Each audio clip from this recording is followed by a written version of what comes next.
Let's see what the good old preacher talking about. And I love the KB in television.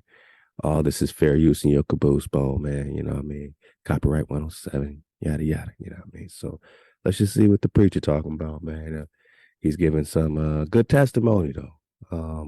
And he really is going in with some body bags that we're gonna talk about, such as this rainbow.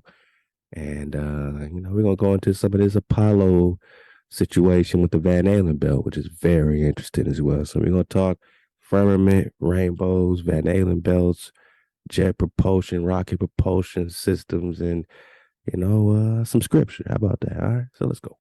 Whatever they're shooting missiles at up there, the name of their operation is the Fishbowl operation. Now, I don't know about where you grew up. Remember the Operation Fishbowl where they were shooting nukes? They were nuking the firmament. They were shooting nukes into the sky. My nugget, if you think you're on a spinning ball, it's pretty obvious that if you shoot a nuke into the sky, it's not going to hit nothing but air. And then go into outer space, maybe go into low Earth orbit, or just fall back into and blow your ass up. You know what I'm saying? It's you're going to be the explosion. But if you're hitting something, and they said we're testing the ionosphere. It's called Operation Fishbowl, man. Fish trying to get out there, glass ceiling, right? Like an upside down fishbowl. Operation Dominic. Look all this stuff up. Yeah, NASA launched Thor. This is a real thing. They called it Thor, Managa. Thor's hammer, man. The good old preacher talking about it. Listen up. Where I grew up, a fishbowl only looks like one thing. It looks like a fishbowl. So NASA, their name for things, they're saying they're launching missiles in Operation Fishbowl of the Lord. If it's not something up there that looks like a fishbowl, they certainly created a lot of room for controversy by giving it the name Fishbowl. If it's not a fishbowl, it kind of lends itself to believe that whatever they discovered in Antarctica made them believe there's a fishbowl up there, and we're inside the upside down fishbowl. That's their name for the operation. You can't make this stuff up. It's real. You can't make this shit up. And you can find it for yourself. It at least seems possible that after Admiral Byrd and the Soviets discovered that well beyond the ice wall of Antarctica, there was something which they couldn't penetrate.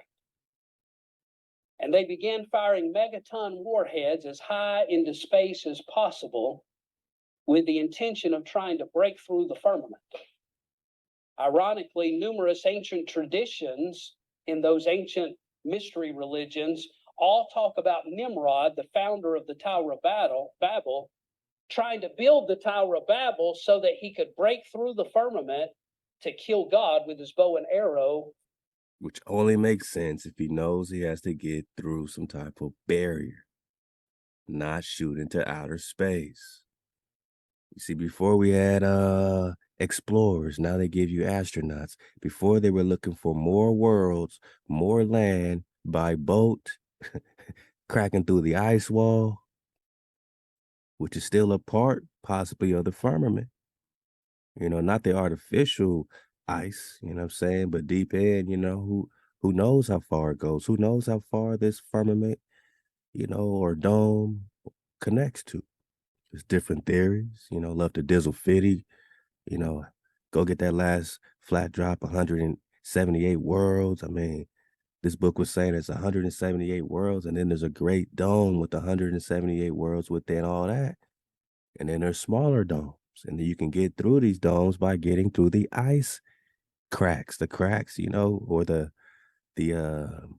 gates. They call them gates, gateways in the ice. If you know how to navigate through these gateways, you can get through the windows of heaven. Sending the flood on mankind.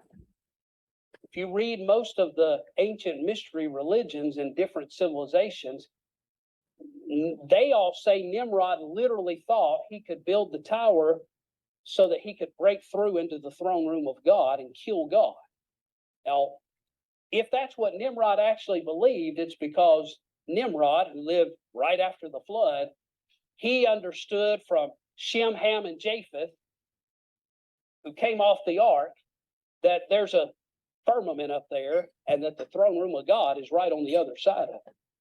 Now, you and I know he couldn't kill God, but that's what their religion teaches. That's what his stated goal was to kill God, to exalt man over God. And you can say that's just an allegory, but there's a reason they were building a tower. I mean, what do you think NASA's doing? Right? Star Trek, boldly go where no man's gone before. They're not in a spaceship, they're in a ship in outer space.